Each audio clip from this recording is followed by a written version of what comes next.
Welcome to the Total Soccer Show and the third instalment of our 2026 Major League Soccer previews, in which we'll cover Orlando, Philadelphia and Toronto in the East. Then we're going to skip over to the West to preview Austin, Colorado and Dallas. So strap in, it's about to get very Major League Soccer up in here. My name's Ryan Bailey. Joining me today, Taylor Rockwell. Hello, Taylor. Hello. I love that we've had to do it the way we've had, where we're breaking down the conferences in the middle of an episode. And I love that the league is structured such that we're not even going to do a break and then come back with the Western Conference. We're transitioning to the Western Conference in the middle of the second segment. This is some lovely scheduling. I blame Major League Soccer. That's right, Taylor. It's called B Block because it bridges the nation together. Yes. Much like the Midwest. That's right. That's right. The B block of the country, apparently. The nation's B block. Flyover block. But do listen to that block, dear listener. Jeff Ruter's here. Hi, Jeff. How are you? I'm well. We're not even just bridging one country. We're bridging two as we go from Toronto to Austin. Look at all the opportunities we've just created. Excellent. Wow. Borders and boundaries mean nothing to us on Total Soccer Show today. Wonderful to see. Lots of Major League Soccer previewing to be done. Joe Lowry's here to help us. Hi, Joe. Hey, I am stoked to be here, and really, I'm just here for Ryan's Skyline facts. So I'm locked in for that. Let's go. Oh, I've got so many topographical, skyline, Yes. geographical things coming your way, Joe. So strap in. You've in, already been baby. warned to strap in. That's your second warning. Graham Rubden, hello. Hello, Ryan Bailey. Do you have the height of the Epcot ball locked and loaded for my Orlando preview? Is that your Skyline fact for Orlando? It's 180 feet. No, hang on. Need new fact. Sorry, 1 second. There we go.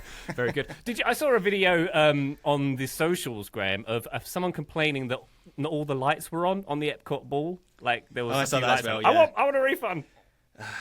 Oh my! We could go deep on this. I won't. People are annoyed. Yeah. Do you want to know my other Skyline fact about Disney World? Tower of Terror is just built. Okay. Actually, no, I do. Graham, say it. Now you said it. Go I want to on. hear it. So if the Tower of Terror was a metre higher, it would have to have a little red blinking light on the top of it for local local laws for planes and stuff. But they built it to that specific height because they didn't want anything to spoil the theming. Disney facts. You're That's welcome. great. I'm glad is that a the good planes fact. will never go 1 metre lower than intended, and Yeah. it will not be a danger for the citizens of Orlando. That's wonderful. Excellent. Yes. Very good. All right, you know what else is very good? Our Patreon, patreon.com/Total Soccer Show, is the best way to support us. You'll get bonus episodes, videos, and access to our Discord server, and the opportunity to join the TSS Scouting Network, brand new 2.0. It's our listener-led network of scouts. Simple concept. You become a scout, you assess one of the best young players in world soccer, whom we can assign to you, or you can request a player if you so desire. Your scouting reports will be used on TSS and TSS Plus, the bonus episodes, every week. You can chat about your findings with your fellow scouts in the Discord. Come join us, patreon.com/Total Soccer Show. It's a lot of fun. Okay, let's get to our Major League Soccer previews. We're going to go down to the aforementioned Mouse House City, Orlando. Graham Ruthven, would you like to hear a fact? This is an animal fact. Would I ever? It's not a mouse Go on. fact, though. All the swans in Orlando's Lake Eola, I think it's pronounced Eola, the one in downtown Orlando, they are descended from a gift from Queen Elizabeth II in 1957. She gave Orlando a pair of royal swans, and the city has now built that swan population from those two swans. They're so iconic, they're apparently basically unofficial city mascots. And Orlando City, their mascot, a lion, also British symbolism. The UK's MLS club, Graham? Yes? Yes? Certainly my MLS club, my spiritual home. See, Orlando's full of all kinds of wonders. It's not just chain restaurants and International Drive. There's apparently swans at the lake. But the team last season, a place where magic happens, maybe not so much on the pitch last year. I mean, you still get a turkey leg one moment, and then you get on a spooky elevator ride the next. What a place Orlando is. But there was some magic produced by Orlando. I have to get my Disney mentions in. You can't give me Orlando City and not expect them. Taylor Rockwell, I know you're loving this. I don't even know what that reference was. I'm so confused. Taylor, you get it. You eat a turkey leg 1 minute, you're in the elevator, scared the next minute. Planes hitting Tower of aren't Terror hitting the it. next minute. I mean, come on, what's not to understand? You've set me off. This is what happens. This was your fault, Taylor Rockwell. You assigned these teams. You could have given this one to Joe or Jeff. Anyway, there was some magic produced by Orlando City last season. They took a backward step in terms of their final position. They went from 4th in the East to 9th, went out in the wildcard round to the Chicago Fire. That game was pretty comprehensive, and they tailed off a bit towards the end of the year. And I saw it described as a season to forget, even though their underlying numbers were better than 2024. It was a bit of a strange season. I saw Matt Doyle write about that in his newsletter as well this week. They were fun to watch, Orlando. They were a team that I made kind of appointment viewing last year. There's some teams that you kind of trudge through their games and other teams you look forward to, and Orlando were one of the teams I looked forward to last season, even if they weren't getting consistent results. They scored 63 goals in 34 regular season games. That gave them the third best attack in the Eastern Conference. Marco Pasalic was good for a banger and an upgrade on Facundo Torres. Martin Ojeda had a really strong season. He scored 16 goals in 34 games. They finally managed to get something out of Luis Muriel when I don't know if anyone, when we did these previews last year, I don't know if anyone thought he was going to be a contributor at all heading into this season. They squeezed something out of him, more on him later. And then one of the biggest things that moved the needle for Orlando last season was the emergence of Alex Freeman, Joe's favourite, and my favourite, I guess, now that he's playing in La Liga, watching him regularly for Villarreal. He emerged as one of the best fullbacks in the league, and it happened so quickly where within a few games we knew this guy was the real deal. Which brings me to what has changed over the off-season. Alex Freeman's gone. He was so good last season that he's now, as I mentioned, at Villarreal. He only had 1 year left on his contract, so it was kind of now or never for Orlando to get a decent fee for him. The reporting was he wasn't willing to sign an extension. So he's gone. They cashed in on him. Luis Muriel, he's also gone. I know I said he contributed more last season, but still not enough to justify his huge salary. He was the highest paid player at the club. Pedro Gallese is also gone, which needed to happen. There were just too many mistakes from him. And then Cesar Araujo, Dagger Dan, Kyle Smith, Rodrigo Schlegel are also gone. I know Dagger Dan was a fan favourite. When I went to Orlando last time, he had more shirt names on shirts than any other player, which I found interesting, considering I hope they don't charge by the letter, the character, like they did when I was a kid, because that is a long surname that I'm not even going to tackle. I'm just going to call him Dagger Dan. But coming in for 2026, Orlando have brought in 3 young Brazilians, Thiago, Luis Otavio and Iago Teodoro. I've heard most people just call him Iago. They spent quite a bit of money on them as U22 signings. Those 3 players, Iago was the captain of the Brazilian U20 World Cup team.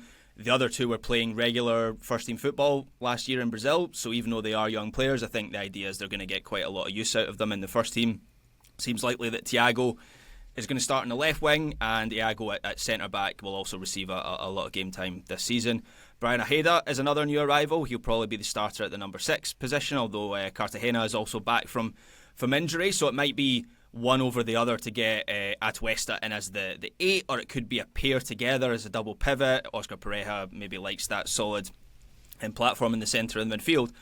And then I think another big addition is Maxime Crepeau as the new starting goalkeeper. Carlos Coronel looked like he was going to Orlando until he ghosted them for a move in Brazil. I don't think he's played a single minute for Sao Paulo. He's riding the bench down there pretty hard. But nonetheless, Orlando grabbed Crepeau, and I think they'll be hoping he's a more reliable goalkeeper than Gallese obviously has been in the past in his MLS career. And then finally, Tommy Scoops also reported just only yesterday that Griffin Dorsey is coming in from Houston Dynamo, so he's likely the starter at right back. And that was one of my biggest... in Harry Potter world, by the way, won't he, Graham? Yeah, that's it. I think one of the biggest questions with this team, with Freeman coming out, was are they able to get that kind of like high and advanced player on that right side?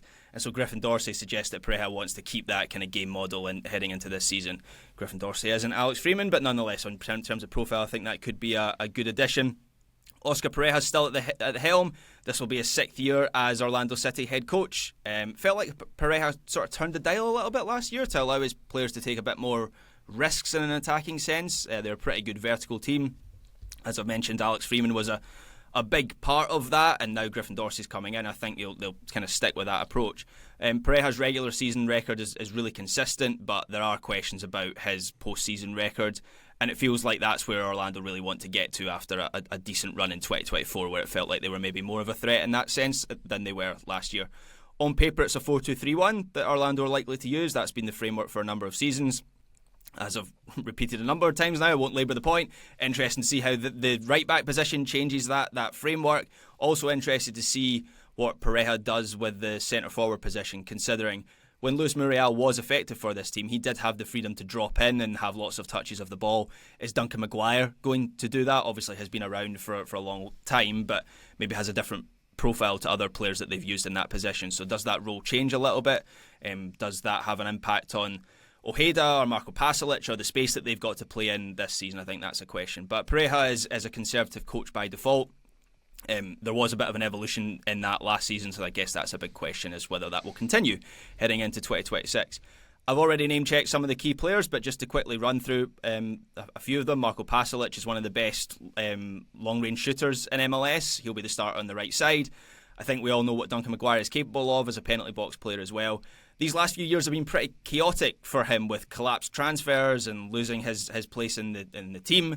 Now he's staying at Orlando, so it feels like this could be the year where he finally gets a proper run at being the starting number 9, which is interesting. Martin Ojeda is the creative hub, as the number 10, is a real goal threat in that area as well. He's a brilliant player who offers so much in that position. And then Atuesta is a really strong box-to-box presence in the midfield. Ojeda might be the number 6 next to him, might be Cartagena, could be Ojeda and Cartagena together as dual sixes.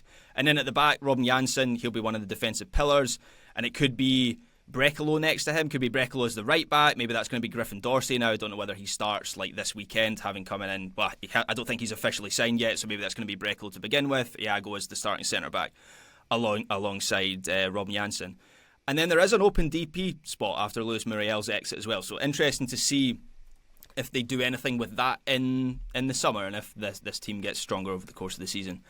And then to round off with my VSP, I am looking at Marco Pasalic, who is one of my favourite players, I think, in MLS. Like, anytime there's a guy who can stick one in the top bin from 25 yards out on a regular basis, you've just got to love that player. Only 5 players had more shots from outside the box than him last season. He had 55 shots from outside the penalty area, and I think he is going to have at least 10% more than that this season. So that would be 61 shots from outside the box or more. I think, I kind of hinted at this theory earlier, Luis Muriel leaving I think is going to free up even more space in front of Pasalic. I don't think Maguire, he's more like a penalty box player, and so I think there's going to be more space in front of them. That might actually result in a bit of detachment between the centre forward or the forward position in the midfield. But I think Pasalic is going to fire off even more long rangers in 2026.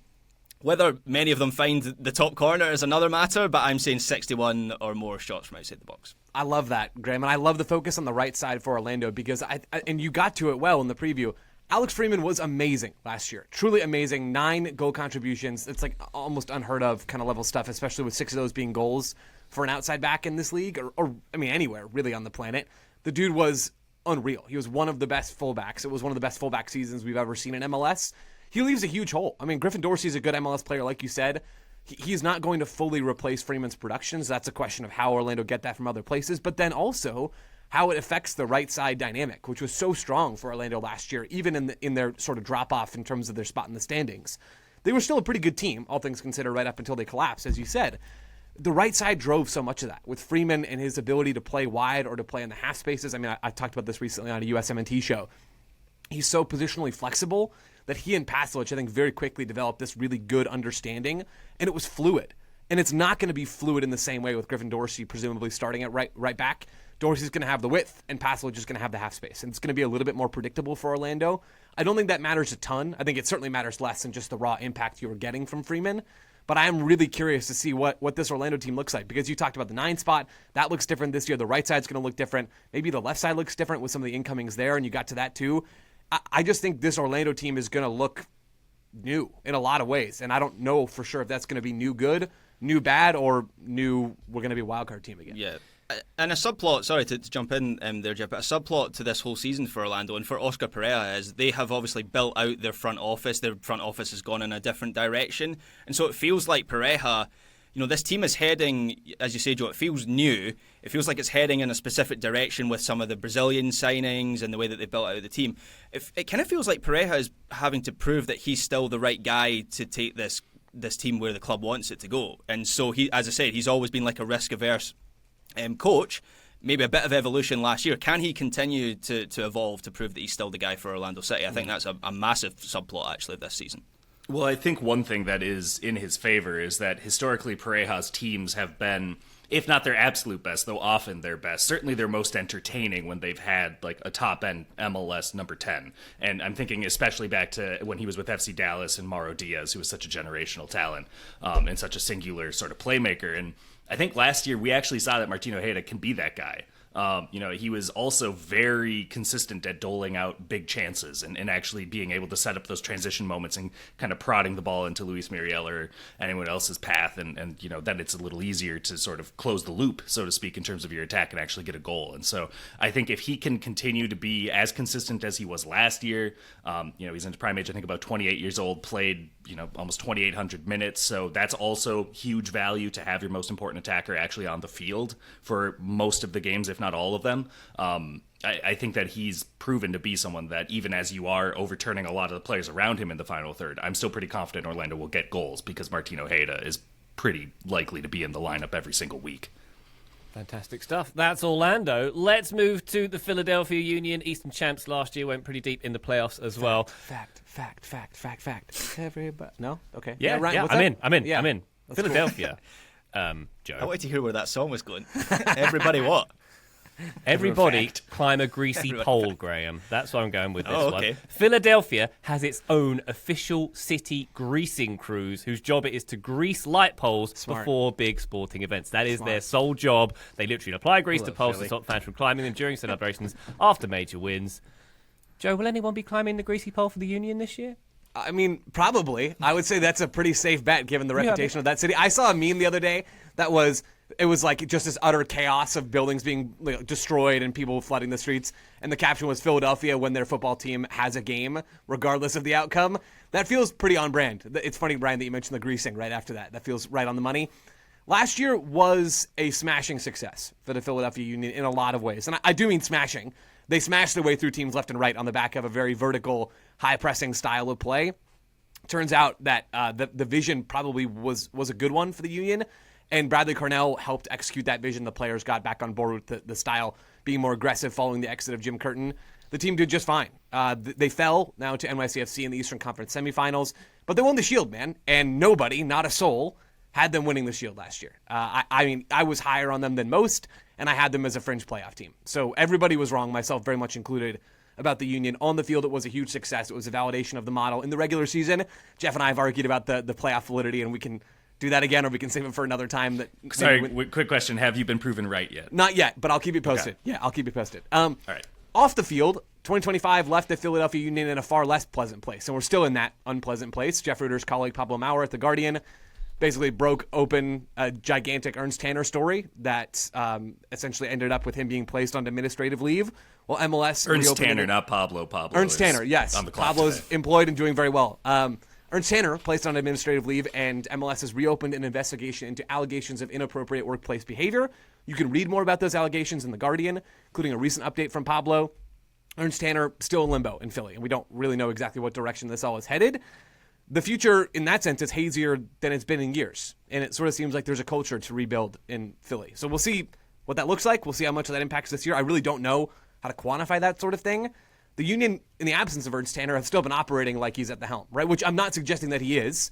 I'm just simply saying that maybe there is enough of continuity for a front office that has operated soccer-wise on a very, very good level recently. Maybe there's continuity to continue a lot of what's worked for them. So in terms of offseason moves for this Union team and their supporter shield follow-up, some big exits, man. Some big, big exits. Kai Wagner, gone. He's off to Birmingham City in the championship for $2 million. He is the best non-Jordi Alba left back MLS has seen ever, ? He's at least in that conversation. Jakub Glesnes, gone. He was traded to the LA Galaxy. Ty Baribo, gone. He was cashferred to DC United. Mikel Ura, gone. He left the club in free agency. It's really fun to yell gone after you say somebody's name. I'm having a good time with that. In terms of incomings, Tom Bogert's reporting that they're close to signing a new left back, Felipe Ndinga, coming in from the Swedish first tier. I'm sure I nailed that. They've signed a couple of young strikers to replace Baribo and Ura, Ezekiel Alado and Augustin Anello. Those two players are going to get significant minutes this year, I'd have to imagine. And they've added a few young center backs to hopefully replace Jakub Glesnes. Now, I think that's a lot of turnover for a team that won the Shield last year. I also think Philly have proved that they can do this stuff, man. They've done it over and over and over again, despite changing players. Think about this. Daniel Gazdag, gone. I'm going to do it some more. Jack Elliott, Jack McGlade, Julian Carranza, Jose Martinez. I mean, they've moved on from key piece after key piece in every line of the field, and they've replaced those pieces effectively almost every single season since their stylistic revamp, and this is when Tanner came into the club in 2019, ahead of the 2019 season.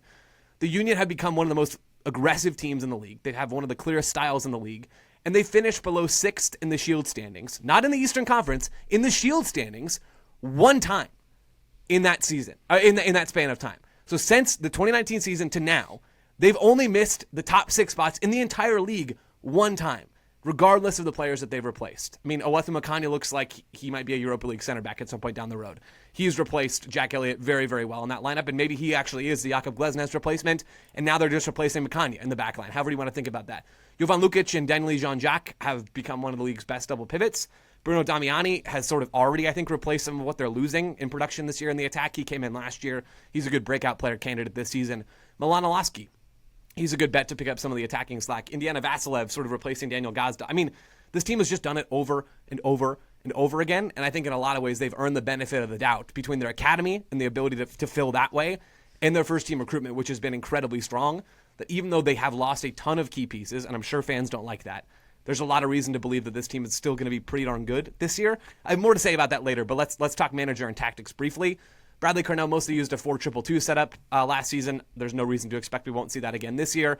They're going to be in the top 5 for, I don't know, vertical passing distance, fewest passes attempted, average defensive action height. They're going to be the Red Bully team that you think they're going to be. That's who they are. There's no doubt about that. Now, the thing I'm interested, especially about for the Union, is how do they operate in the final third? Because Kai Wagner was their chief creator last year. It's not common for an outside back to be your team's best playmaker. Kai Wagner was that by basically every available metric. He has been that for season after season after season.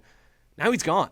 And of all the players that the Union have replaced over the years, that list that I read off, I don't think any of those players are as impactful as Kai Wagner. So I do think, I'm talking out of both sides of my mouth here, I think the Union are a good bet to replace a lot of this stuff because they've done it on repeat. I also don't think they've ever had a challenge as big as replacing Kai Wagner. So that's a huge question. How are they going to create chances in the final third? How good are the forwards going to be without inch-perfect service from the left side? I don't really know what that's going to look like, and I think that is the biggest question for the Union this year. Key players, whoever's starting at left back instead of Kai Wagner is going to be Frankie Westfield, is going to be the new guy coming in from Sweden. Probably Westfield at least to start the season. There's a huge burden on those players. And then they're also missing Quinn Sullivan, this Union team. They're probably going to miss him for most, if not all, of this season. He went down with an ACL tear late in the year. He was their best central creator last year based off of expected assists. So now they're missing their top 2 playmakers from last year. I know the way they play is supposed to be able to compensate for that, but still you have to be able to pass the ball to the guys who are going to score the goals. That, I mean, as stupid as that sounds, that's the name of the game. So I don't know who's going to do that. And it probably needs to be Milan Olaski doing a lot of that. He's probably going to play as one of those 2 number 10s. Vasilev taking on some more of that chance creation burden. And then maybe Kevin Sullivan? I mean, is this going to be the year for Kevin Sullivan? The dude was absolutely dominant in MLS Next Pro last year, barely had any minutes with the first team. Didn't seem like Bradley Carnell trusted him or didn't want to play him. Clock's kind of ticking on that whole thing because Manchester City is waiting. Sullivan was really good at the U17 World Cup. He was absolutely one of the U.S.'s standout players, validating the hype that is around him. I want to see Kevin Sullivan this year. I'm sure Union fans do too. I'm sure Kevin Sullivan wants to see Kevin Sullivan. I just legitimately don't know if Bradley Carnell does or cares. There's a spot open for him because Quinn Sullivan is injured, as I've said. Even though he won't be a starter, I do wonder if there's 1,500 minutes or so in there for Kevin Sullivan this year. Andre Blake also should be mentioned is still an elite goalkeeper in MLS when he's healthy. He's probably going to need to be really good this year for Philly to be very good. My VSP for this team, Philadelphia will drop out of the top 10 in MLS for expected goals in 2026. They were 8th in that metric last year, according to American Soccer Analysis. They're just going to be less effective on the ball this year in the final third. I mentioned that already. That is my big worry for this team, and that is the thing that has me projecting them as sort of a bottom-tier playoff team in the East. I think their floor is still crazy high because of how they play. They care a ton. They work really hard. They know how they want to play. That gives them a leg up on at least a handful of teams in this league, and their talent's pretty good. I just don't think it's going to be quite as good as last year. And we've said that about the Union a lot over the last 5 years. I think this year is the year where it's actually going to be true. Joe, you've laid out like 2 really good things in their favor. Like, one, Philly's just good at finding the next guy before any of us realize who the next guy is going to be. Yeah. Right. So like when you look at things like squad projections and stuff like that, it doesn't necessarily matter if you're not as familiar with who their like 19-year-old left back is. That guy's probably eventually going to be okay. So that's just how this model works. You're also right that Bradley Carnell at his best maximizes his talent, sets his team up based off the pieces he has. He did it in St. Louis. He certainly did it last year with Philly. And so I'm with you. I still have them in your vague prediction that you have over on Backheeled. I have them in 7th, which is on the lower end of your 3rd to 8th range. But the thing that gives me pause and the thing that maybe makes me wonder, like, am I too bullish on it? Am I just trusting Philly as a concept of a team or whatever too much? Is when you look at the talent, like, if we were just going to look at the talent alone, we would be putting them in the lower third of the Western Conference this year, right? I think that if you purely looked at the players on hand, beyond Andre Blake, who did have his wobbles a little bit as he's getting older, so like there's also a little bit of a concern about the succession plan there. He's the next core member to have to be rotated out because they've cycled through everyone else in their core from the 2022 side that made MLS Cup. But I think Milan Olaski is probably, right now, when healthy, one of your leading players, along with Makanya. And it's not the same level. And this is where we're getting into the Jay Sugarman of it all, of not being able to, wanting to go in and pay for that high-end talent that often makes these sorts of results. And that has never been Philly's model. But usually when you sell a lot of talent, you recoup it into the squad. And we haven't necessarily seen that. And so it's this kind of interesting, is this a transition year? Sure. And if it is a transition year into the next era under Bradley Cardinell, there could be more of a fall off than you and I are expecting. Yeah, I think it is a little bit of a transition year, but literally just at left back. I don't know that, and I think that's going to have such a huge impact on how this team plays. But such a huge impact is probably still only enough to shift them lower in the Eastern playoff field rather than all the way out of it. All right. That's the Union. Thank you very much, Joe. We take a quick break. When we come back, we're going to go north of the border to Toronto, and then we're crossing over to the West. Join us then. Total Soccer Show, welcome back. We've got one more team to preview in the Eastern Conference. It is Toronto FC. Jeff, would you like a Toronto FC fact? I would love a Toronto FC fact. This is team-specific now. It is team-specific, this Wow. one. BMO Field, home of Toronto FC, sits almost exactly on the site where Canada's first organised soccer match was played in 1876. The game took place at Exhibition Place, the same historic fairgrounds where BMO Field now stands, meaning Toronto play on one of the oldest soccer sites on this here continent. Wowee! Wowee. And that's where Canada will open the World Cup. That's crazy. There we go. It was nice. It was played by players from the Toronto Lacrosse Club and other local cricket and athletic clubs, if you're interested in who played in that very first game as well. Experimenting with association football, they were all the way back then. Well, Jeff, wasn't a season for the history books for Toronto last season, but what about this year? Yeah, well, Toronto FC, where the red is no longer them blushing over their fall from grace. Where we last left them, they were desperately waiting for Federico Bernardeschi and Lorenzo Insigne to just get bored and be ready to leave before their contracts were done. And in fact, it finally happened. Just a bit too late for them to be really competitive in Robin Fraser's first season. They finished 12th in the East, somewhere in the middle of an underwhelming New England and an unwatchable Montreal, Atlanta, DC United sort of troika. So this sort of liminal space where it really depended on the matchup. They were drawn in the preliminary round of the Canadian Championship with CF Montreal. Montreal won on penalties in what Ben Folds would call the Battle of Who Could Care Less. And that was the breaks. Great tune. Great album, too, really. The summer also saw those exits of the Italians, but also the dawn of the next era with Georgi Mihailovic and Jose Cifuentes coming in to kind of show the direction that this would be heading under Jason Hernandez as sporting director. They lost just one of their final 10 games of the season, but they also only won one game of their final 10 of the season with a remarkable 8 draws to really show that they were understanding the principles and fundamentals of Fraser Ball. And away we go. It's a bit of a quality over quantity up until the tail end, where they've been kind of working to build up some depth, which is going to be a recurring point of, I think, our discussion on Toronto today. Who is gone? Well, first of all, they all left on free transfers, so we're not talking about any kind of recouped funds here. And when I read off the clubs, I think you'll notice that not many of them were able to get upward moves based on what they were able to do in Toronto. Sean Johnson is with DC United. That is probably the rosiest transition. Upgrade. Whatever you got to tell yourself, Taylor. Whatever works for you. Kevin Long, still a free agent. Raul Petretta on Darmstadt 98 in the second Bundesliga. Sigurd Rosted at Sarpsborg 08 in Norway. I've got to say, that's a hell of a result for Darmstadt 98-8. Nathaniel Edwards, Cavalry FC. Maxime Dominguez, Cracovia. Which sounds like a fantasy land. Correct. Sort Yeah, of I'm like certain it villainous is lair. in some fantasy novel. in the It has Avengers, to yeah. exist. Yeah, and then Charlie Sharp, Indy 11 signing. Say hi to Greg Regstra for me when you see him. And that's those are the outgoings. It's a lot of guys who are on squad slots, but not a lot of guys who are necessarily going to be playing regularly on a playoff team.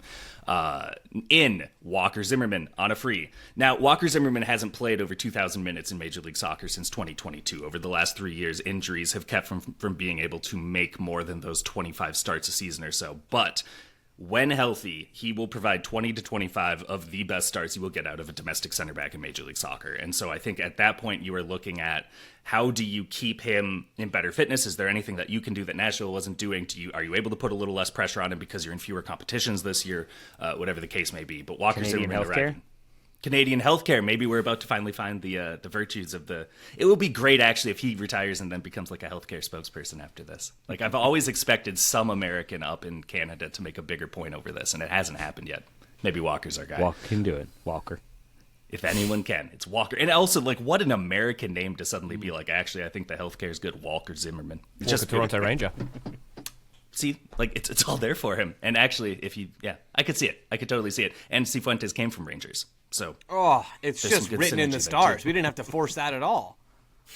Thank you for implying that wasn't forced. Yeah. Matias Pereira arrived for $950,000 from CD Santa Clara in the lower half of Liga Portugal. Fun fact, there are currently 4 active players named Matias Pereira, all born in Brazil, all born between 1996 and 2000, and now there is a landing page on Wikipedia to say which one did you mean, rather than just guessing which one you probably meant. This is the one who came up through Cruzeiro, which narrows it down to 2 of them, but this is the only one who is a left back, so now you know which one I'm talking about. He's a dribbly boy. He's really quick. He's dynamic. Should provide a good counterbalance to Richie Larea if he moves over to the right, and then you have 2 fullbacks who are able to execute the overlap. Some questions about injuries with Pereira, but hey, them's the breaks in 2026's soccer landscape. William Yarbrough arrived on a free transfer. He is quietly an MLS Cup winner now. I completely forgot he was on the squad for Inter Miami last year. I thought he was still with Colorado. I'll own that one. He turns 37 in March. I had someone pull this stat for me. Since 2019, all MLS goalkeepers. I have friends everywhere, Taylor. Minimum 1,500 minutes in Major League Soccer. Since the start of 2019, the worst goals prevented rate, which is comparing goals conceded to expected goals on target incurred. Jonathan Bond sadly leads this with negative 15.6. Przemysław Titone at a negative 15.3. I spelled his name right on the first try. I'm very proud of myself, guys. John Pulskamp with a negative 11.7. William Yarbrough with a negative 10.1. It has not been a steady go of it for Yarbrough since he came up to MLS, but he does provide some steady-handed experience. Luka Gavarin is the alternative. He's a 25-year-old from Hamilton. He's been the backup for a few years and on Next Pro since 22. Might be time to just see what he can do. Raheem Edwards is back for round 3, a GTA native, so sure, bring him in. Loan with purchase option for Emilio Aristizábal. Very raw, untested at the senior level with his club, but he is the son of Victor, who was capped by Colombia on 66 occasions from 1993 to 2003. Striker he was. Not Josh Sargent. We haven't talked about him yet because he is not on the roster, and he's not on anyone's roster, but he is on someone's roster. He's still kind of in exile with Norwich last I checked, and no real updates over the last few weeks. We'd gotten something in The Athletic from Tom Bogert and Paul Tenorio saying, no news, window is closed, he's still going to be Toronto or bust, and we'll see what happens. So we'll see what happens, I guess. Bust. I mean, but like, there really is some stakes to this, some gravity to this when you look at Toronto's ability to really make the strides they want to do. I think that they kind of catered a lot of their offseason around the assumption that they would be able to bring in Josh Sargent. When you just kind of look at where they didn't get the depth, where they didn't utilize their resources or the funds that were made available to them, this is where you actually do start to see it. So the key players in the meantime, Georgi Mihailovic. I skipped over Robin Fraser, didn't I? Robin Fraser is back for year 2. Robin Fraser made an absolute dish out of scraps with Colorado, so like don't underestimate his ability to maximize the amount of talent. He was a good return to the dynastic core of the late 2000s, but he kind of had an evolved vantage point or a different vantage point from Greg Vanney, so it isn't just running it back like Atlanta's trying to do with Tata Martino. Probably a 4-2-3-1 with overlapping fullbacks, a dedicated number 6 who will drop back between the center backs and build up plays, and a proper number 10. Might be a story if Georgi Mihailovic has to go off to the wing. Mihailovic could also very capably play as a 10. I might like him tucked in off the left. I think that he just likes having that sort of real estate to him, but you'll have to ask Georgie yourself. During that 1 loss in 10 stretch to close the season, I was trying to really like glom onto that and figure out what was working then, because that's probably what they're building off of, not the miserable previous 24 games plus brief foray in the cup. They were far more direct in their attack. This is just principal fundamental soccer. Kept about 45% of the ball, defended, countered a bit well. They had more long passes. They were less active in their pressing. It's a system that would suit Josh Sargent pretty well, especially if Sargent then is providing some of that press, so then the press can enhance without necessarily throwing off the rest of the movement patterns in the final third, you can really see how they're trying to design this thing to just get Josh Sargent in the fold. Put some respect in Georgi Mihailovic's name, though, in the meantime. He was brought in for $9 million last year, and if you want to know why, he also played all 34 games. And I think that is an underrated quality to have in a star player in Major League Soccer, to actually have them show up and play as many of the games as they can. He is now a proven fortune changer, kind of the best runs of the Chicago Fire, the Montreal Impact at the time, the Colorado Rapids, and Toronto OFC now. In their recent memories at the time, were spurred by Georgi Mihailovic arriving. Like, I think that he genuinely does have that ability to help carry an attack. He is someone who is dangerous no matter the opponent. He's a good set-piece threat. It's a terrible cycle for him to be this sort of prominent sort of winger 10 sort of thing, just in terms of his World Cup chances, just with Gio Reyna, Malik Tillman, Diego Luna, Brendan Aronson, all sort of competing for similar spots. But it's been a really, really good return to MLS for him, and I think that he could be in for the best year of his career yet, as you'll hear shortly. Teo Corbeau is probably the starting striker if Josh Sargent doesn't make it or doesn't arrive at all. Led the team in chance creation last year. He was there for the full season. Mihailovic was not. And he also led them with 6 goals. He's a good take-on option, good at finding space in the box to shoot. He gets in good scoring areas. Like, that's just going to play no matter what team you have around you. Jonathan Osorio turns 34 in June. Still steady, still getting a lot of crucial minutes in midfield for them. Still by far the pride of their academy. This was his most withdrawn season, 2025. He was playing much further back than usual. So I'm not sure if you really stick with that or if you push him more advanced now, just that you have Cifuentes for the full season. But that's something to keep in mind with him as well. Larrea, of course, down the right side, transitions. Pereira could be a really good counterbalance for him. And they do still have a luxury spot or two available, so they are able to bring in additional high-end talent, which could help whether their name is Josh Sargent or not. As for my very specific prediction, when you look at this as a whole, it's very thin.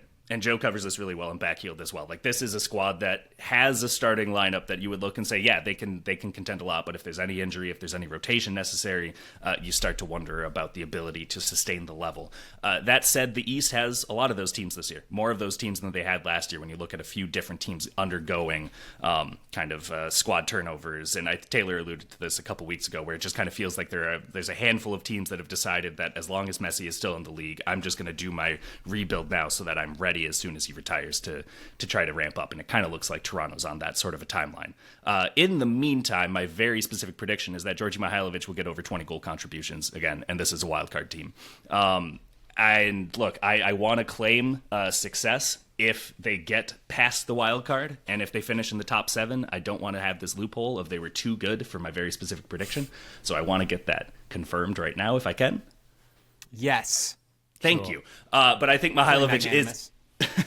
Yeah, it's just like saying done, gone over and over. You're just loving the emphatic. Yes, it's electric. Nobody else has tried it yet, but you're going to like it, I promise.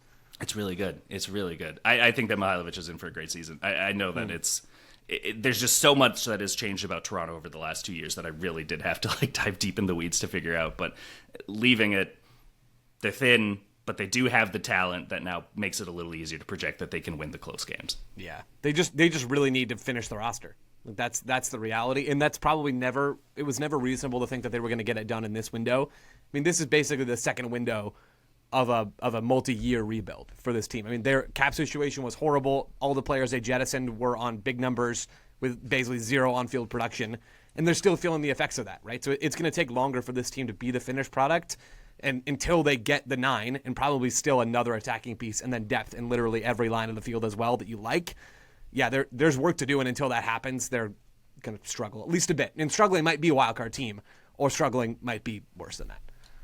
There we go. That is Eastern Previews. Gone. Done. Yes. Excellent stuff. Doesn't that feel good? It does feel good. It does feel good. And, dear listener, if you're more of a Carl's Jr. person than a Hardy's person, good news. We're moving to the West right now. We're going to do so with Austin FC, and Taylor Rockwell's going to tell us all about them right after I've given you an Austin animal fact. Here we go. Austin is home to the largest urban bat colony in North America. Some sources say the world. About 1.5 million Mexican free-tailed bats live under the Congress Avenue Bridge. If you've ever been there, it's that cool bridge where you can do canoeing and stuff along the river. It's very cool. Every summer night at sunset, they fly out in a massive cloud, and it's one of the city's biggest tourist attractions. Joe is not enjoying Pass. it. No, Hard not for pass. You? Not for you? Okay. You not up for the bat cloud, Joe? No? Oh, No just backpass? all those wings fluttering right by your ears as you're canoeing under this bridge. I've been to Austin. I don't know what this bridge is. I mean, I was there for like 2 days. So there's lots I don't know. That just sounds like a thing I could skip, I think. Feels like a person whose alter ego is Batman is trying to deflect. That's what I'm hearing right That's now. it. No, I don't Oh, want to be you've around nailed all it. those bats, Nailed it. says Well, Batman. Taylor, lots of bats in Austin, but will Austin be Cape Crusaders who will be robbing points from other teams this year? I don't know. Is that helpful? Is that the answer you were looking for? I'm excited to hear what Jeff and Joe have to say about what I have to say about Austin. Because when last we left them, 6th in the West on a respectable 47 points. They get to the U.S. Open Cup final and host it. They do so without the services of their top designated player, Brandon Vasquez, whom we all understood why they spent so much money for, and we're super excited to see him play. And in a half season was okay to not that good, but we'll see what happens this season when he returns. But he won't be returning right away because he is still recovering from a torn ACL. I think the expectation is 6 weeks to 2 months before the World Cup is when he is expected to start returning to training or maybe playing games. We shall see. But at one point, not just because of that absence, they were on track, Austin FC, to break the record for fewest goals in a league campaign. That one held by, of course, DC United. However, Austin ended up with 37 goals scored, still bottom of the West, and I think only worsened by Montreal and DC United last season in terms of the overall table. So, a recognition maybe that they needed to do something with the attack, ideally make it better, and I think they have done that in terms of what they've done this offseason. They managed to transfer Osman Bukhari to Wisła Łódź, sure, that's how you say it, in the Polish top flight. He was a designated player, so that opens up a spot there. They let wingers Jader Obrian and Diego Rubio leave. They let veteran defender Julio Cascante leave. So options declined, sort of trying to, I think, get a little bit younger and move away from some consistent appearances. But with Cascante, that was 125 appearances. Obrian had 65. Rubio had 58.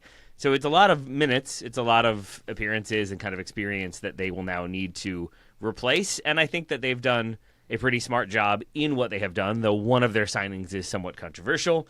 They brought in Jaden Nelson. He'll likely start at left wing, brought over from the Whitecaps, previous with Toronto, Canadian international with plenty of league experience and a little bit of experience abroad, and is still only 23 years old. That feels like a very smart signing, similar to Joseph Rosales, 25-year-old, versatile Honduran international acquired after he spent 5 seasons with Minnesota United. Jeff's favorite club of all time, his beloved boyhood club, Minnesota United. Let's continue the bit. Rosales can be a wide attacker, more so wingback, and that's what I think he will be for this team. And maybe the most notable, they bring in Facundo Torres, formerly of Orlando City, whom I believe Graham besmirched earlier. How dare you insult the beloved baby boy Facundo Torres.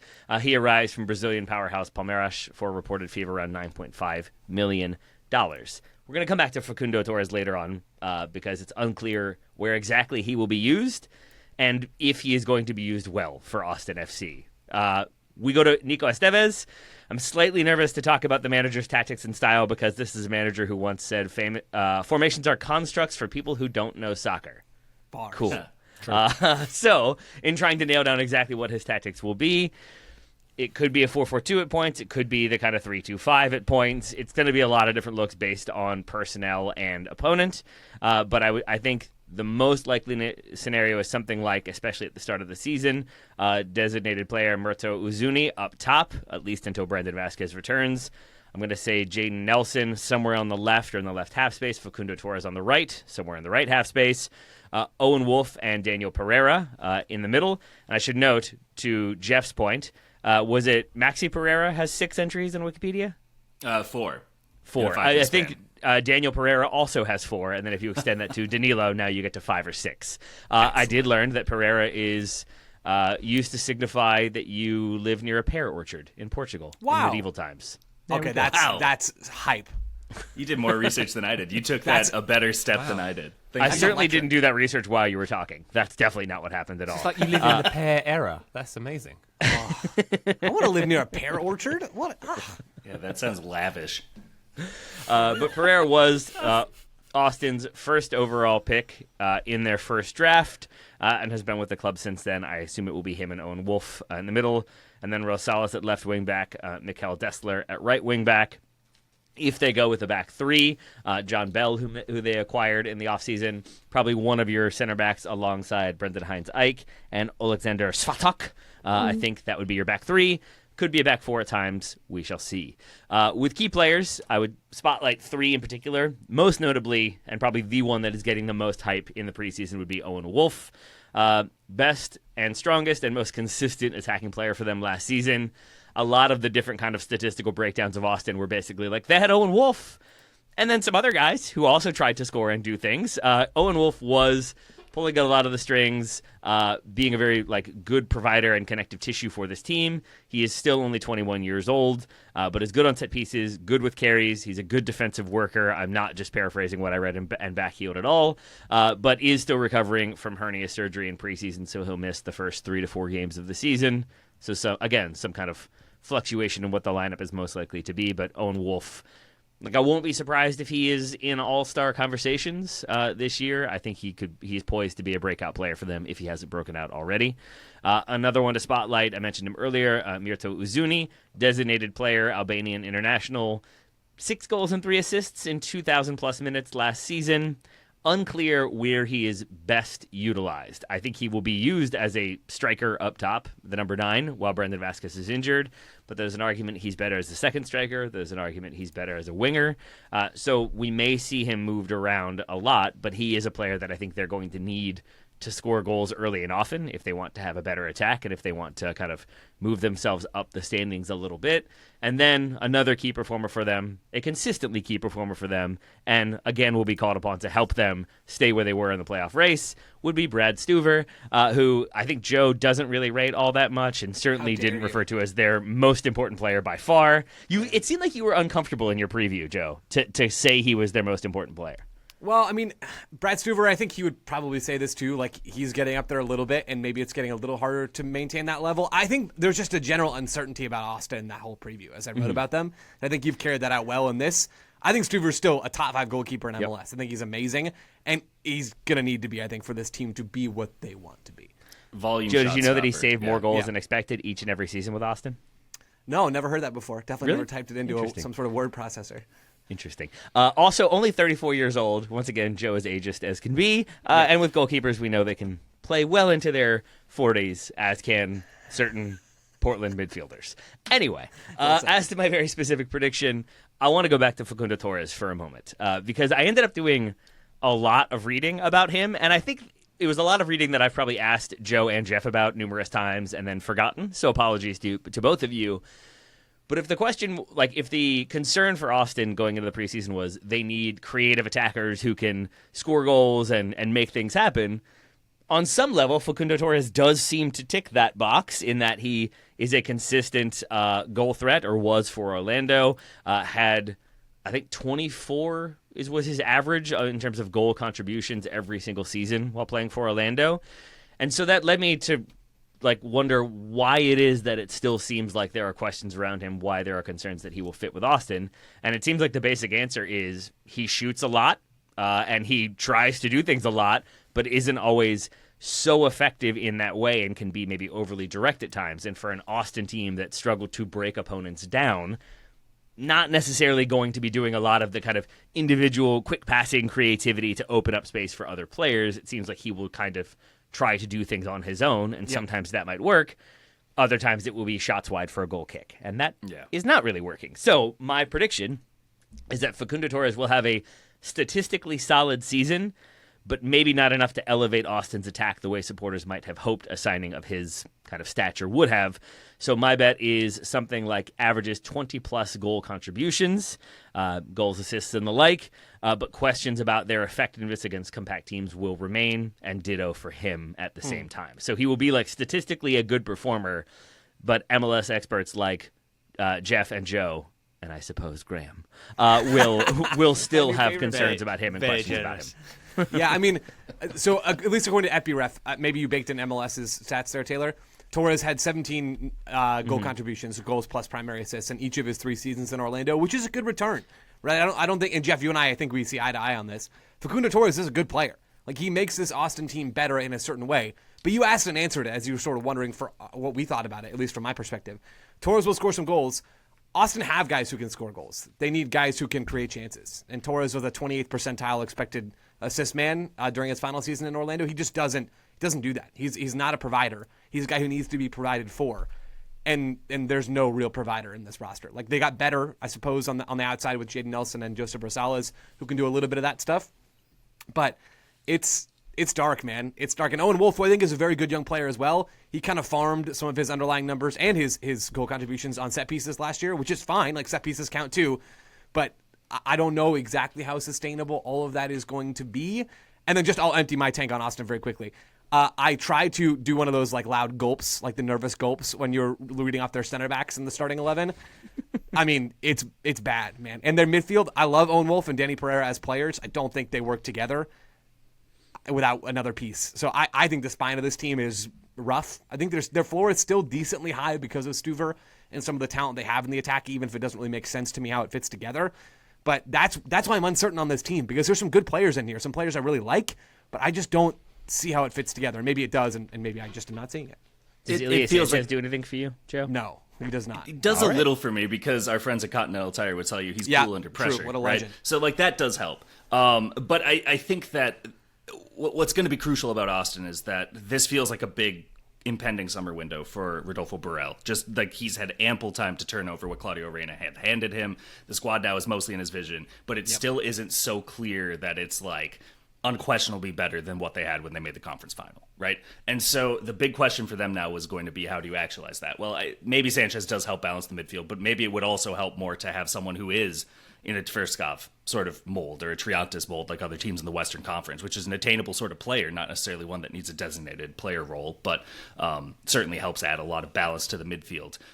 Zuni does have some interest, or did have some interest. If they can move him and open up a DP slot, then you can also bring in that creative piece that you want as well. But one other guy that I'm just saying let's keep tabs on, we love trying to scout out a domestic striker who's going to overperform everyone's expectations because he just gets in good spots. CJ Foger gets in really good spots.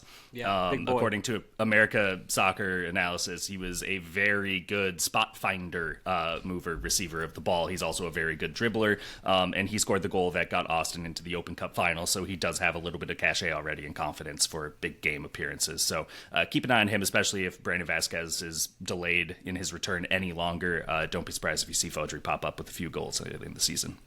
Marvellous stuff. That is Austin's powers, or perhaps lack thereof. We take a quick break. When we come back, we've got the Rapids and FC Dallas. Join us then. Total Soccer Show, welcome back to our Major League Soccer previews. We go now to Graham Ruthven, who's going to tell us all about the Colorado Rapids. Right after, Graham, I've told you about a killer horse statue. Want to hear more? Yes, Oh, please. yes. Is this a Denver airport? Is this a Denver airport stat? Joe knows. boy. Joe knows. Yeah. Joe knows.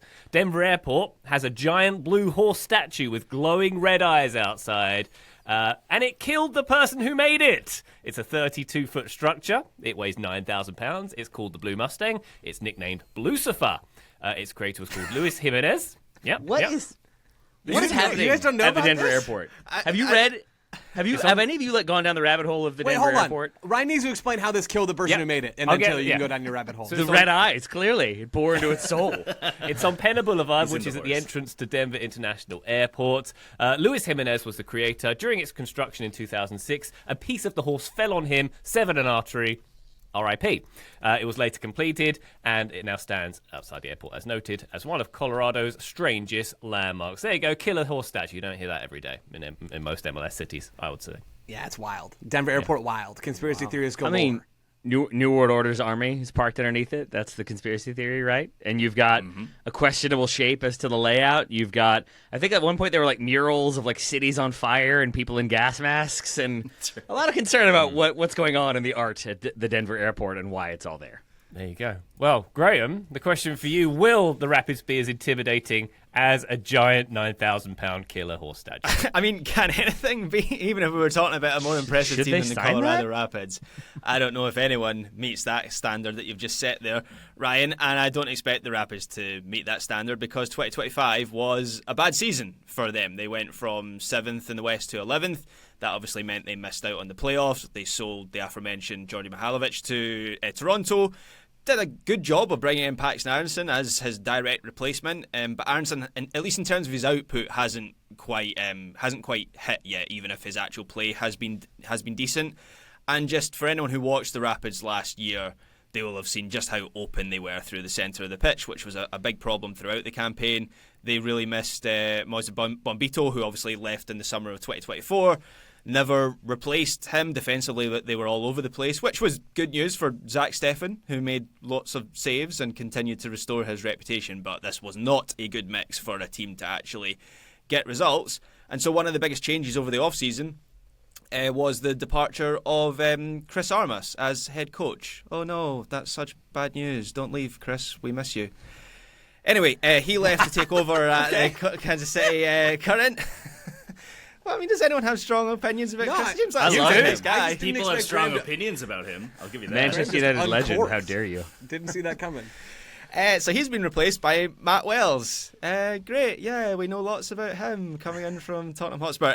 We don't know much about him. This is his first managerial job and he is only 37. Feels like Colorado have taken a page out of the Minnesota Eric Ramsey playbook. Two of them are actually friends. Wells says he spoke to Eric Ramsey before taking the job. I think they worked together at Tottenham Hotspur. Eric Ramsey worked there before he went to Manchester United. But there's also been a decent amount of squad turnover. Cole Bassett left for... In fact, I'm going to do the gone thing. It's not in my notes here. But Cole Bassett, gone. Calvin Harris, gone. Rafael Santos, gone. Oli Larraz, also gone. They're all gone.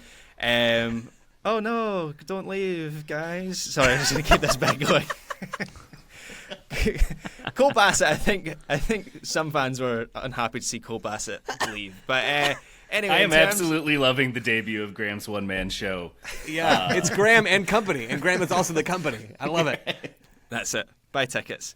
In terms of incomings, Hamza I'll try this again. Ohederan, excuse me, absolutely butchered that. He's the most expensive signing. He's coming from Lawson League Un as a defensive midfielder. Is expected to take one of the starting spots in the middle, most likely next to Josh Atencio. I think that could be a good addition because by all accounts the Rapids have missed a bit of steel in that area for a while. I just said earlier in this segment they were too easy to play through in the middle, so I think Hamza, I'm just going to call him Hamza, it is going to improve them in that sense. And then the other big addition is Dante Sealy, obviously from CF Montreal. Mentioned him in our previous part one. He had a very productive 2025. I think this could be a good pickup for Colorado. Whether he meaningfully moves the needle for this team is another matter, but I think he's going to be relatively productive. And then Noah Cobb's loan from last season has also been made permanent. So that's the squad turnover in terms of incomings. As I mentioned, Matt Wells is the new head coach. Not a huge amount is known about him. I've read some of his press conferences. He's been quite freely using terms like dominate and control. That could manifest itself in some different ways, I guess. Some coaches use that to mean in possession work, others use it to reference out of possession play. He has hinted at a high pressing approach, but then every new manager says these things when they come into a job. That's a very modern soccer thing. And the thing with Wells is we just have no previous evidence to base a prediction on. This is his first senior management role. It was reported by The Athletic that Wells used Postecoglou and Pochettino as two managers whose game model he admires. I presume in his presentation and his interview for this job. So that maybe points to a more kind of attack-minded style. He says it'll be a big change from last season, so that could mean a bigger focus on possession. But in terms of the finer details, of the tactical framework, a lot of it is up in the air. The Dante Sealy addition suggests that wingers will be important. That points to a 4-3-3 or a 4-2-3-1 as sort of the base formation. Feels like it would be a good idea to harness Aronson in a free role, so having wingers either side to keep the width would be handy to create that space. They also have Vines on one side of the defence and Reggie Cannon on the other, so that could give them some decent mobility on those wings. But yeah, we don't really know a whole lot about how Colorado are going to line up, at least going into week one. In terms of highlighting some key players who could be counted as high-level starters at league level, I think there's three. Paxton Aronson, Rob Holding in central defence, and then Zach Steffen. Then you have Rafael Navarro, who's averaging a goal every 2.5 games. He's a physical presence, takes up good goal-scoring positions, is a really good presser from the front, which Wells might be able to make good use of. And then even Darren Yappy, he's progressing well as a promising young striker. Might be the depth behind Navarro, but if someone does come along and pay Navarro's price, I think the Rapid have some sort of succession plan there, which is good for them. And then Vines and Cannon, I've already mentioned them. Good mobile fullbacks. Sealy has the potential to be productive, but in terms, as I say, to repeat this point, in terms of top-end talent, it's not a team I look at and think they're like destined to have a great season. So to round off with my VSP, and this probably was the most difficult VSP of all the teams I'm previewing because there is that huge element of the unknown over how they will play, but I am going to say Colorado will be in the top 10 for possessions won in the final third per match. They were 14th last season, so that's not absolutely terrible in MLS, and I think Wells is going to make the press a bigger focus. My concern is that they still, despite some of the additions, they still don't have the safety net not to be picked off going in the other direction. I don't have a huge amount of faith that their defence is going to be meaningfully better this year, that Hamzat is going to be able to do the whole lot on his own in the centre of the field, but I'll still say at least from the front they will be relatively effective, and to repeat the VSP, they'll be in the top 10 for possessions won in the final third. Oh no, it's Graham's pro, isn't it? You better mean it. Thank you very much, Graham. Unless there's any more on the Rapids, why don't we move over to our last team to preview for this episode? FC Dallas. Joe Lowry's going to take the reins here, but not before Joe. Transportation fact. Ready? Oh, yes. Frisco, where FC Dallas plays, of course, is named after the St. Louis-San Francisco Railway, which ran from 1876 for just over 100 years. It runs through the following states: Alabama, Arkansas, Florida, Kansas, Mississippi, Missouri, Oklahoma, Tennessee, and Texas. You notice I didn't say California, because it goes nowhere near San Francisco, the railway of which it's named, and the place of which Frisco is named as well. So listing those states alphabetically was by far the most chaotic choice you could have made. Like, I was trying to track this route, and I just got absolutely lost. Snap. should I have gone Somewhere like Route between 66 all the way like in? Yeah, exactly, right. Yeah, just like draw me a map. I There you can't go. wait On this for somebody podcast. in the Discord to push those glasses up and give you a detailed explanation of how it does actually connect to San Francisco and how you missed the obvious connection. Taylor, that was deeply offensive to those who do push our glasses up out of necessity. Yeah, I was referring to you, Joe. One more for you. The city of Frisco, Texas, was named after the railroad, as noted, and uses the former railroad's logo as its own logo. The logo is modeled after a stretched-out raccoon skin, giving rise to Frisco High School's mascot, the Fighting Raccoons. Wow. Yeah. I feel like we just need to pause on that for a Fighting second. raccoon. Texas is built different, man. That is supposed to look like a flattened raccoon? That's You've never just seen a flattened shape. raccoon, Jeff? It looks just like that. Yeah. That's just a shape. It's flattened and breakfast trimmed, roll. probably. Have you never but- flattened a raccoon? Right. Not intentional. It shows. Okay. A fighting raccoon just has rabies, right? Like, that's what they're implying? Did you fight with it? A winning one does. I mean, you know, you're making all good points. I take it back. Withdrawn. All right, Joe. I hope I've laid the floor beautifully for your preview of SC Dallas. Ryan, I was waiting to compliment every time you've come in with these facts, which are great, and they've gotten all the hype. And then your transition joke from the facts to the preview for Fine, us all right. has Let's been think the of real one. star. And I was gonna compliment it, and I still will because it's beautiful. Here it but goes, I was Joe. waiting. The railway doesn't go to Frisco, but will Dallas travel well this season? There it is. Does that work? Well done. That works just fine. I'm a big fan of everything that you've been doing in these episodes this week. Where we left FC Dallas, that feels about Yeah. right. I want everybody to know that catching on. Taylor laughed immediately, but he was muted. I need everybody to know that. Video people can tell Taylor was muted, but he did laugh. So the delay was not because Taylor had to Oh, muster man. a laugh. It was just because he had to unmute himself. Anyway, No, and then unmuted myself to continue laughing. Thanks, 'Cause, man. yeah, That means so a many lot. of my previews have been like, well, like there's one coming up that I think might just be meh. I think that's the Portland Timbers. So Yeah, oh, that you got feels- that, that one to feels look forward super to, right. Portland's fans. Yep. For FC Dallas, 44 points. They were 7th in the West last year. Last year was interesting for them as they finished 16th in the Shield rankings. There was Dallas with Lucho Acosta and then Dallas without him. They shipped off their multi-million-dollar casher to Brazil following a bit of behind-the-scenes conflict and on-field disappointment. Both of those things were, I suppose, aplenty, really, more than just a bit in Dallas to begin last year. They were averaging about a point per game for the 24 games that Acosta was there, and then they averaged 1.9 to finish the year. They completely changed how they played, which we'll talk about later, and they just admitted basically that their move for Acosta was a failure. And I didn't mind the move. I liked the move. I also liked that they recognized that it was a flop. So, so there's some credit in there for Dallas. What's changed over the offseason? Maybe not as much as Dallas fans would like. Martin Paz is gone, but he was the backup goalkeeper by the end of last year. He's off to Ajax. It's going to be Michael Collodi, more on him later, who's going to be the starter in goal for them this year. That's really the only outgoing that matters for this team. In terms of the incoming players, they've added a few guys, two of whom I think will be starters, and maybe another one will be a starter. So they've added Joaquin Valiente, who's an attacking midfielder. he is coming in from Ecuador, where he played for Barcelona. Again, the one in Ecuador, not the one in Spain. He's 24 years old, Uruguayan, kind of number 10 playmaker-y type of player.